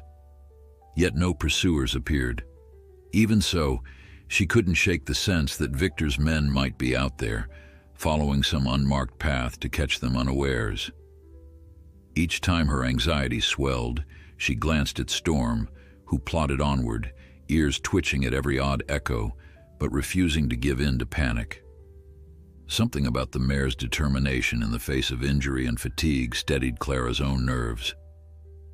"We have to keep going," she told herself, "for Storm's sake." They rounded a sharp bend where the cliff dropped sheer on one side. Mateo paused, shining the narrow beam of a small flashlight along the trail, revealing a section of crumbling stone. "Careful," he whispered, pointing to a gash in the path. "Stay close to the wall. One misstep, and you'll go down." Clara nodded, swallowing a knot of fear. She led Storm forward. The mare tested each foothold, head bowed low, nostrils flaring. The wind tugged at Clara's hair and dust swirled underfoot, momentarily obscuring her view of the next step. She forced herself to stay calm, hugging the cliff face until she reached solid ground. Coco, burdened by their supplies, hesitated at the broken section. He let out a nervous snort. Mateo stepped in, placing a hand on the horse's bridle, guiding him with quiet murmurs. Inch by inch, Coco sidled around the treacherous dip, nearly scraping the rocky wall. At last, they cleared the hazard. Clara let out the breath she'd been holding, tension draining from her limbs. Mateo offered a tight nod, gesturing for them to continue. She could see in his eyes that he, too, felt the pressure of every risk they took in these mountains. But they had committed to the climb, and there was no turning back. Eventually, the trail widened, offering a slight reprieve. Stunted pines dotted the ridge, their silhouettes swaying in the moonlight. Mateo led them to a shallow depression sheltered on three sides by rocks. "We should rest here," he said softly, turning off the flashlight. "Just for a while. The horses need it, and so do we." Clara slumped onto a stone, legs aching from the constant tension of guiding Storm. Her muscles trembled with fatigue and her throat felt dry. Storm stood a few paces away, head drooping, flank heaving. Coco let out a low sigh as if expressing relief. Mateo passed her a small canteen of water, then moved to check Storm's injuries. By the time Clara took a sip, her tongue felt swollen with thirst. The water was lukewarm, but in that moment it tasted better than any luxury she could recall. She offered some to Storm, who drank eagerly, lipping at the canteen's spout. "Tranquila," Clara murmured, resting her forehead against the mare's neck. "We'll get through this." She glanced at Mateo, who knelt by Storm's hind leg, applying another dab of salve. "The swelling's still there," he muttered, concern etched into his brow. "We need to keep her moving slowly. Too much strain and that leg could give out." Clara's stomach clenched at the thought of Storm collapsing on these perilous slopes. If that happened, they would be stranded, and more vulnerable than ever. Still, she silently reminded herself that Storm had already defied so many odds to be here. She wouldn't break now, not if they could help it. They rested for half an hour, no more. Anxiety gnawed at them, and the horses grew restless in the cold. Rising gingerly, Clara stretched her cramped legs, wincing at the dull ache in her knees. The sky overhead glimmered with stars, an endless tapestry that reminded her of how vast the world was outside Victor's ranch. She thought about the life she might have if Storm found sanctuary. Perhaps Clara could remain in that distant mountain village too, away from the threat of cruelty. The idea felt surreal, an unlikely dream, yet it pulled at her with quiet insistence. Resuming the trek, Mateo steered them onto a narrower path that wound between tall rock walls. The darkness here felt deeper, a claustrophobic tunnel of shadow. Clara stayed right behind Mateo, trusting his guidance. Storm's hooves clacked on stone, echoing. The mare's breathing grew labored with each careful step. Now and then, Storm stumbled, prompting Clara to tighten her hold on the rope and murmur encouragement. Anxiety twisted in her gut. Each trip or misstep risked a fall. But the prospect of halting in this enclosed space was even more troubling, so they kept on. At a bend in the path, the walls opened suddenly into a small plateau overlooking the valley below. Mateo paused, lifting a hand for silence. He scanned the distance, body tense. Clara followed his gaze, eyes straining to see shapes in the moonlit expanse. At first, she saw only the dark outlines of hills and distant specks of light that might be ranch houses. Then a flicker of motion caught her eye, something that sparkled momentarily.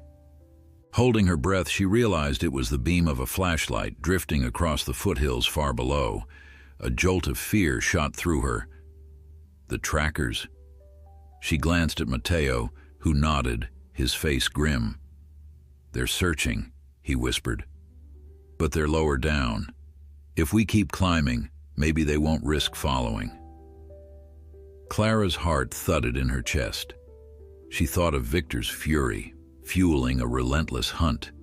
Another glimmer of light appeared beside the first, sweeping across a patch of terrain like a watchful eye. She looked at Storm, who stood silent and still, as if sensing the urgency. "Let's go," Clara said quietly, "before they see us up here." They turned from the plateau, continuing along the winding trail that led higher into the mountains. The air grew colder and a faint breeze carried the scent of pine and damp earth. Storm's pace slowed noticeably, prompting frequent pauses. Each time, Clara brushed the mare's sweaty neck, coaxing her onward. She could feel the horse's exhaustion through the tautness of the rope. Coco, too, showed signs of weariness, stopping to blow and shake out his mane. Finally, sometime near dawn, though the horizon remained dark, they reached a saddle point between two peaks. A faint glow touched the eastern sky, promising sunrise. Mateo halted, turning to Clara with a tired smile. "We're almost to a place called La Quebrada," he said, gesturing to the path ahead which dipped down into a misty basin. "There's a family I know near there. If they haven't moved on, they'll help us rest and hide Storm. Then we can figure out how to reach the village in the next valley." Clara's relief was immediate. She had worried they'd have to spend another day crouched in the open, avoiding patrols.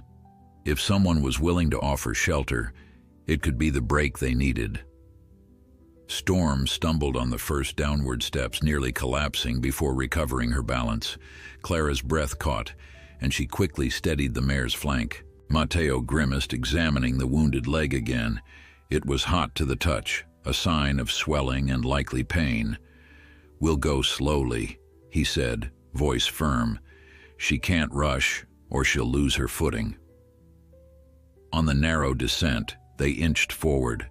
The approaching dawn revealed more of the surrounding terrain, a rugged maze of scrub and boulders, with hints of grassy patches tucked among the rocks. Mateo pointed out the best footholds. They navigated carefully, each horse placing its hooves with deliberate care. At last, the path flattened, widening into a gentle slope. Early sunlight broke over the ridge, washing the world in muted orange and gold. Clara blinked, surprised by the sudden beauty after hours of darkness and tension. For a moment all was quiet except for the soft clop of hooves on earth. Then, far in the distance, a rooster crowed, a reminder that somewhere people were already awake, living ordinary lives. The thought sparked a twinge of envy in Clara's chest, but she pushed it aside, focusing on Storm's next steps. They came upon a simple wooden gate strung across the path, presumably marking private land. A small sign reading La Quebrada hung crookedly from a post. Beyond it, the landscape opened into a shallow valley dotted with sparse trees and a few rustic structures. Mateo smiled wearily. "This is it." He unlatched the gate, leading them inside. Up ahead, a thin column of smoke rose from a stone chimney, and the faint smell of cooking drifted on the breeze. The property looked modest. 2 low-roofed huts, a corral with a single horse grazing, and a vegetable garden fenced by rough planks. A woman in a worn skirt and shawl stepped into view, brow furrowed when she saw the unfamiliar trio. Mateo raised a hand in greeting, calling her name. "Teresa." She set down a clay pot and peered closer. Recognition lit her face. "Mateo, what are you doing here so early?" Her gaze flicked to Clara and the 2 weary horses. "Are you in trouble?" The question carried concern rather than accusation. Mateo sighed, exchanging a knowing look with Clara. "We need help, Teresa," he said. "A safe place for these horses to rest. and for us to hide, at least for a little while. Teresa studied Clara's torn jacket, her exhausted expression, and Storm's evident distress. Understanding blossomed in her eyes. "Come," she said simply, waving them toward the huts. "We don't have much, but you're welcome to what we can spare. You look like you've had a long night." Relief coursed through Clara, leaving her almost dizzy. Tears of gratitude prickled at her eyes. She reached for Storm's rope, guiding the mare forward. The dawn sun cast long shadows across the valley floor, and a hush seemed to settle over them. For the first time since that fateful day in the arena, Clara felt a glimmer of true hope. Storm would be safe here, if only temporarily. They could regroup, tend to the mare's injuries, and then press on toward the distant village.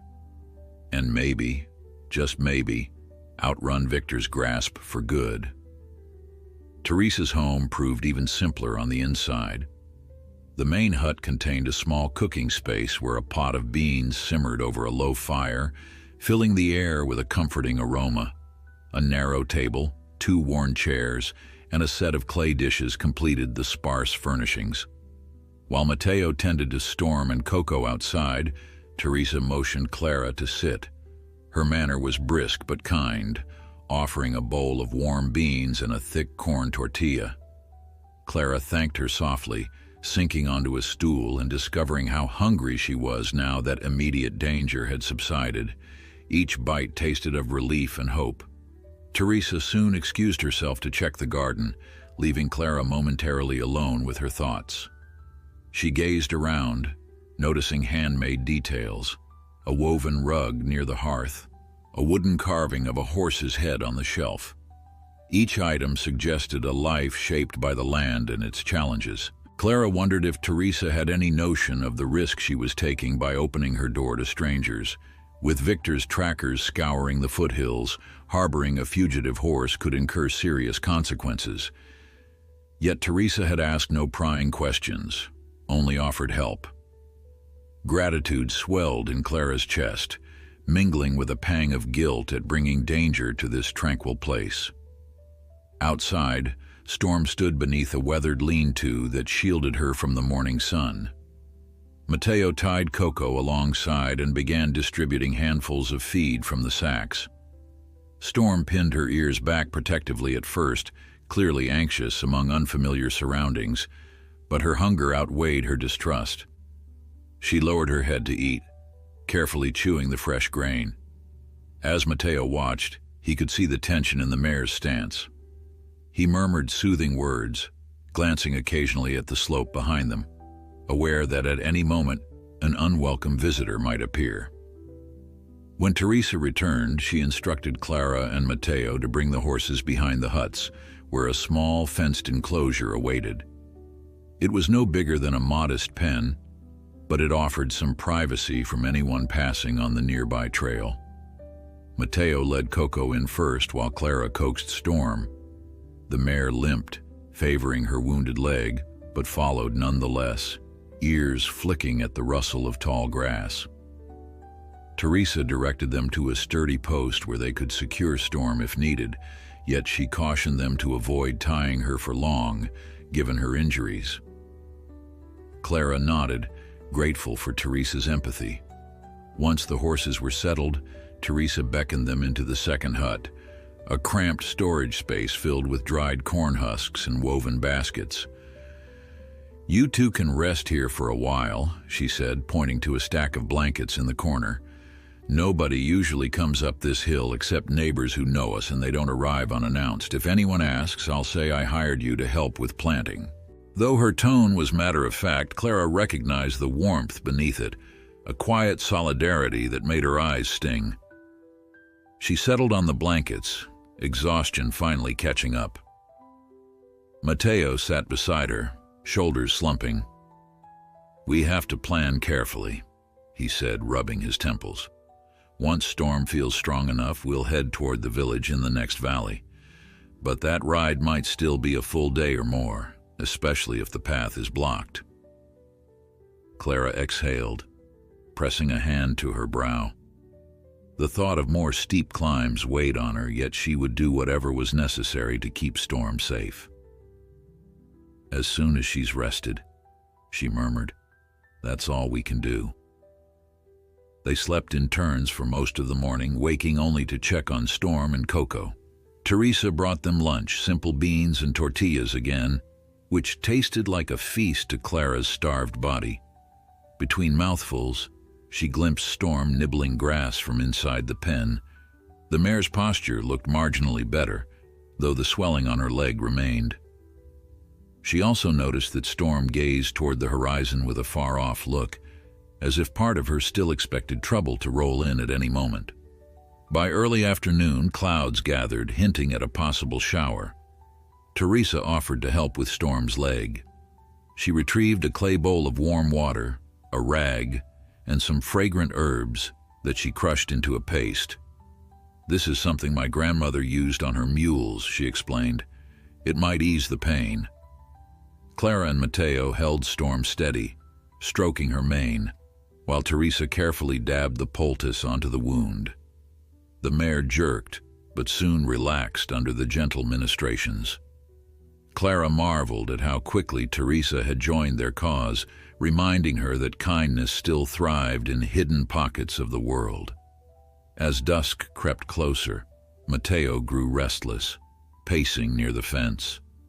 "I don't like staying in one spot too long," he told Clara. "Victor's men may question any local homestead if they suspect we've come this way." His brow furrowed, scanning the distance. "But Storm can't travel far tonight, not on that leg." Clara nodded, torn between urgency and caution. They discussed possible detours, alternative paths that might lead around the main route. Mateo insisted on gathering more details from Teresa's neighbors, who sometimes traveled the back trails. "If they know a safer route, we'll try it," he said. "But we have to be ready for a quick departure if trouble arrives." That evening, Teresa's husband, Ramiro, returned from a day's work in a distant field. He was a sturdy man with weather-worn features, eyebrows raised in curiosity at the sight of Clara and Mateo. Soft-spoken like his wife, Ramiro only asked if they were in some difficulty. Mateo explained they were heading to a mountain village and that one of their horses needed to recover before the next leg of the journey. Ramiro listened, pursed his lips, then simply said, "You're welcome to stay, just keep an eye out. We've heard rumors of strangers riding through the area." Hearing that last phrase, Clara's heart clenched. She and Mateo exchanged worried looks. Strangers riding through likely meant trackers. She pictured them combing each trail, question after question on their lips. Would they guess the location of this remote house? Would they intimidate Teresa and Ramiro into giving them up? Though the older couple seemed resolute, Victor's men were known for cunning and bribes. "We should be careful," she whispered to Mateo. Ramiro affirmed that no one else was expected to visit for days. "But if someone does come," he said quietly, "Teresa and I will stall them. You take the horses up that path behind the garden and disappear into the ravine." He showed them a narrow track that wound into a tangled thicket, a potential escape route. Clara committed every twist and turn to memory, determined not to be caught off guard. After dinner, scrambled eggs with bits of fresh peppers, Clara checked Storm in the fading light. She found the mare dozing, head low, tail flicking lazily at insects. The quiet hush of evening settled over La Quebrada, an unspoken invitation to peace and rest. Clara leaned on the fence rail, marveling at how normal it felt to watch a horse enjoy a calm twilight. Storm was safe for the moment, though the threat of discovery lurked beyond each shadow. Nearby, Coco munched steadily on a patch of grass, unconcerned with the politics of their predicament. Mateo came to stand beside Clara, his expression solemn in the last glow of dusk. "I've spoken with Ramiro. He says there's a hidden pass that cuts around the far ridge. It's steeper than the main route, but fewer travelers use it. If Storm's leg can handle it, we could leave tomorrow night." Clara exhaled softly, both relieved to have a plan, and scared of what the next climb would demand. "Storm is strong," she said, hoping to convince herself. "She'll make it." They parted ways to sleep. Mateo in the storage hut, Clara on a pallet Teresa set up in the main home. It was the first night in days that Clara had a real roof over her head. Yet her thoughts refused to quiet, swirling with scenes of the ranch, Storm's flight, and her own near capture.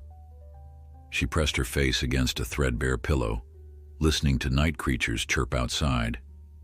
Finally, exhaustion claimed her. She drifted off, dreaming of mountain summits and shining meadows where no one held a whip. Morning brought a hazy sun, peeking over ridges draped in thin fog. Clara rose to find Teresa already bustling about, collecting eggs from a tiny coop and stirring a pot of coffee. Over breakfast, Ramiro told them more about the hidden pass. It curled around a waterfall, then split into two routes, one leading into the heart of the village's farmland, the other climbing into rockier terrain. "You'll want the farmland side," Ramiro advised. "It's safer, with more friendly faces."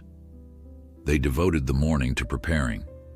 Mateo stocked enough feed for a few more days, while Teresa replaced Storm's poultice. The mare still limped, but her eyes were brighter. She nickered softly when Clara approached, as if greeting a trusted friend. Every sign of Storm's slow healing kindled fresh determination in Clara's chest. Together, they had come this far. She wouldn't fail her now. Shortly after noon, everyone tensed at the sound of hooves approaching. Teresa signaled for Mateo and Clara to hide. They rushed to the back window and saw a pair of riders coming up the slope. One wore a wide-brimmed hat, the other a dusty jacket that might fit a ranch hand. Clara's pulse thundered. Could these be trackers? She ducked behind the baskets, glancing nervously at the fence where Storm and Coco stood out of direct sight. Teresa strolled into the yard, calling out a neighborly greeting as though nothing were amiss. From their hiding place, Clara and Mateo caught snatches of conversation. "Morning, Senora," one rider said. "We're looking for a runaway horse. Chestnut, tall. Have you seen anything unusual?" Teresa replied calmly that she hadn't, shifting to block the man's view of the enclosure behind the huts. Her poise impressed Clara, though her own heart threatened to pound right through her ribs. The riders asked more questions, their voices tightening with impatience, but Teresa showed no sign of wavering. Eventually, they grunted their thanks and turned their horses away, disappearing down the slope. When Teresa signaled the all clear, Clara emerged, shaken. Mateo pressed a hand to his forehead, relief etched on his features. "That was close," he breathed, voice trembling. Indeed, one wrong glance could have changed everything. Ramiro came from around the corner, equally relieved. "We have to move soon," he murmured. "They might come back, or send someone else." Clara, swallowing hard, agreed. Storm was strong enough for at least a careful pace. Hiding here was no longer safe. Thus, as late afternoon shadows lengthened, they made final preparations. Teresa and Ramiro insisted on giving Clara a small pouch of tortillas and dried fruit. Mateo loaded the feed sacks and salves, adjusting them across Coco's back. Storm's leg was bound with a light bandage to reduce swelling. The mare stomped warily, as if sensing another journey ahead. Clara brushed Storm's mane one final time, recalling how this all began, how she had intervened in the arena, never imagining it would lead them so far from home. Teresa gripped Clara's hands. "Cuídense," she said softly. "God go with you." Clara could hardly speak past the lump in her throat, so she simply nodded, tears stinging her eyes. With that quiet farewell, she led Storm away from the enclosure, following Mateo toward the ravine behind the garden. Ramiro stood guard near the fence, ready to misdirect any watchers who might appear too soon. Behind them, the modest huts and fenced corral receded into the hush of evening. Despite the fear of the climb ahead, Clara felt a resolute calm settle over her. Storm, Coco, and Mateo were at her side, and they had caring souls like Teresa and Ramiro helping them along the way. Teresa's home was even simpler on the inside than it appeared from the yard. The main hut contained a small cooking space where beans simmered over a low fire, filling the air with a comforting, earthy aroma. A narrow table, 2 well-worn chairs, and a set of clay dishes completed the sparse furnishings. While Mateo tied Storm and Coco outside, Teresa invited Clara to sit, offering her a bowl of warm beans and a fresh corn tortilla. In that moment, Clara realized how hollow her stomach felt. Each bite tasted of relief, a reminder that kindness still thrived in hidden pockets of the world. Though Victor's threats loomed beyond these hills, she found a fleeting sense of safety within Teresa's quiet hospitality. Once she finished eating, Clara stepped back outside. Storm stood in the lean-to, ears angled warily. The mare's wounded leg showed swelling, but her eyes glinted with a cautious hope. Next to her, Coco grazed on a handful of feed, untroubled by the new environment. Mateo spoke softly to Teresa, explaining how they needed shelter for a few days before attempting the final journey to a distant mountain village. Teresa nodded, revealing she and her husband, Ramiro, would do their best to keep visitors at bay. "Few people come here," she said, "and if they do, we'll say you're helping us with planting." She showed Clara a small enclosure behind the huts where Storm and Coco could rest without being easily spotted from the road. Clara and Mateo led the horses to the enclosure, taking care not to let Storm put too much weight on her injured leg. The pen was modest, barely large enough for 2 horses, but it provided some privacy, sheltered by tall grasses. Storm limped inside, ears flicking nervously. Her flank still bore marks of exhaustion, but she lowered her head to sniff the ground, as though testing whether this place might be safe.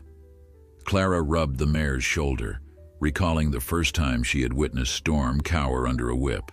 Here, at least, no one would force her to run.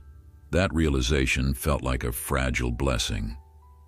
Inside a smaller storage hut, Teresa prepared 2 bedrolls amid woven baskets and dried corn husks. She told Clara and Mateo they could sleep there for as long as necessary. "My neighbors rarely come unannounced," Teresa said. "If anyone arrives, we'll warn you in time." Though her voice was matter-of-fact, Clara sensed an undercurrent of warmth. The older woman had accepted them without judgment, offering compassion that exceeded simple hospitality. Clara thanked her quietly, fighting the sting of tears that threatened to spill. For so long, she had been braced against cruelty. Encountering genuine kindness felt both comforting and startling. That afternoon, Mateo and Clara took turns caring for Storm. Teresa brought a clay pot of warm water infused with herbs. Dabbing the poultice onto the mare's wound, Clara noticed Storm tremble at the first cool touch. Yet the mare soon relaxed, muzzle dipping as though she understood they were helping. Coco dozed nearby, occasionally nudging Storm's shoulder as if to offer reassurance. The day passed slowly. A hush settled around La Quebrada, broken only by the rustle of breezes in the nearby garden. By early evening, Ramiro returned from the fields, a sturdy man with a quiet demeanor. He greeted Clara and Mateo politely, asking little beyond whether they needed more feed. Teresa kept supper simple, beans and tortillas, the same fare that had nourished them at midday. When the sun dipped behind the ridges, the warmth faded swiftly. Clara stood at the edge of the pen, watching Storm breathe in the cool air.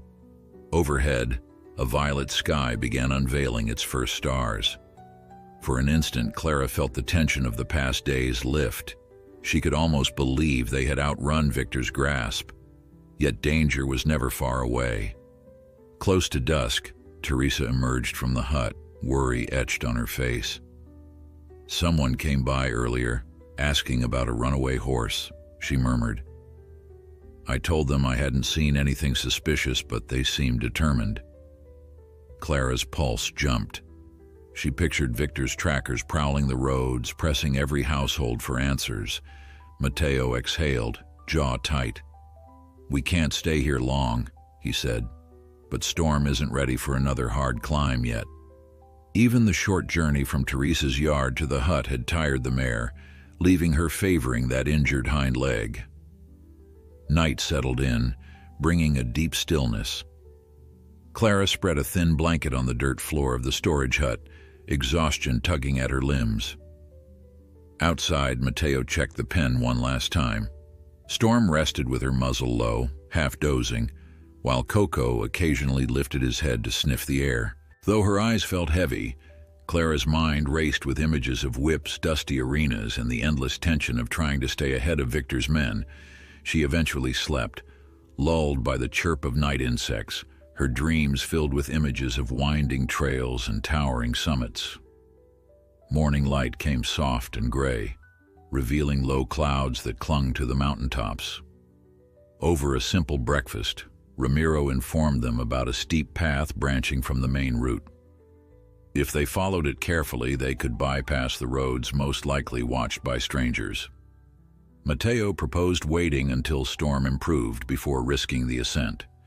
After some debate, Clara agreed. "She's stronger each day," she said, "but one slip could ruin everything." Teresa nodded. "Take the time you need. Ramiro and I will keep watch." The next 2 days blurred into a quiet routine. Clara rose early to check Storm's leg, applying fresh salve while Mateo refilled the horse's water. Storm's gait steadied bit by bit, though she still limped. Each small sign of recovery heartened Clara. In spare moments, she helped Teresa shell corn or feed chickens, trying to repay a fraction of the generosity that surrounded them. Even the cramped storage hut felt cozy compared to the wild uncertainty of sleeping in the open. Yet tension lingered below the surface. For every time the dogs barked or a horse nickered unexpectedly, Clara braced for footsteps on the path. On the third morning, Teresa found Clara scrubbing a pot near the fence. "Riders are coming," she warned. "I spotted them from the hill. One has a wide-brimmed hat, the other a jacket, like the men who questioned us." A chill gripped Clara's spine. Mateo rushed to gather what supplies they had, while Clara slipped into the enclosure to calm Storm, who sensed the sudden anxiety. As they hid behind the hut, Teresa ventured out to intercept the visitors. Clara listened with pounding heart to the muffled conversation. The men repeated their queries about a missing mare, chestnut and tall, rumored to be traveling with outlaws. Teresa feigned ignorance, speaking in an even voice. Finally, the riders left, but not without warning they might return. That evening, Ramiro insisted they depart at dawn. "If they keep circling, it's only a matter of time before they catch sight of your horses," he said. Though Storm still limped, she showed enough stamina to attempt the mountain pass. Clara felt torn, grateful for Teresa and Ramiro's protection, yet scared to leave the only sanctuary they had known since fleeing the ranch. But she steeled herself. Victor's men were too close. Their window was closing. Before sunrise, Mateo and Clara packed the feed, salves, and spare blankets onto Coco. Teresa folded extra tortillas into a cloth, pressing them into Clara's hands. "Go in peace," she whispered. Ramiro offered a final handshake, then guided them to a narrow footpath behind the garden. The sky glimmered with the first pale glow of morning. Storm blew softly against Clara's sleeve, as though seeking reassurance. In that quiet hush, they slipped away, hearts pounding, uncertain what lay ahead. The path climbed steeply right from the start. Loose stones threatened to topple Storm with each step, forcing them to stop often. Mateo led the way, scanning for stable ground, while Clara coaxed Storm onward. After an hour of slow progress, the trail twisted around a rocky outcrop, revealing a view of distant peaks layered in soft pink light. No sign of pursuers. Clara's pulse steadied, fueled by hope. They ascended further, the air thinning, pines giving way to scraggly bushes. Storm stumbled once, but recovered swiftly, her spirit unbroken. By midday, they reached a ridge that overlooked a deep valley. Far below, Clara spotted a scattering of huts, perhaps the village they sought. Mateo smiled, pointing. "Just a bit farther," he breathed. Storm tested the slope, stepping gingerly. Downward trails were no less treacherous, but the promise of genuine refuge beckoned. Step by step, they descended into greener terrain, crossing a shallow stream that sparkled in the midday sun. At last, they emerged near a series of gardens where villagers paused their work, curiosity shining in their eyes. A man with silver hair approached, introducing himself as Santiago. He listened as Mateo explained their plight, then directed them to a grassy enclosure beside a humble stable. Storm limped toward the water trough, muzzle quivering with relief. Clara's eyes burned with tears. They had succeeded. Victor's world of cruelty felt unimaginably distant in this quiet mountain haven. As Storm took her first unhurried drink, Clara knew she had kept her promise. The mare, once driven by a whip, now stood free among empathetic souls who would never let her suffer again.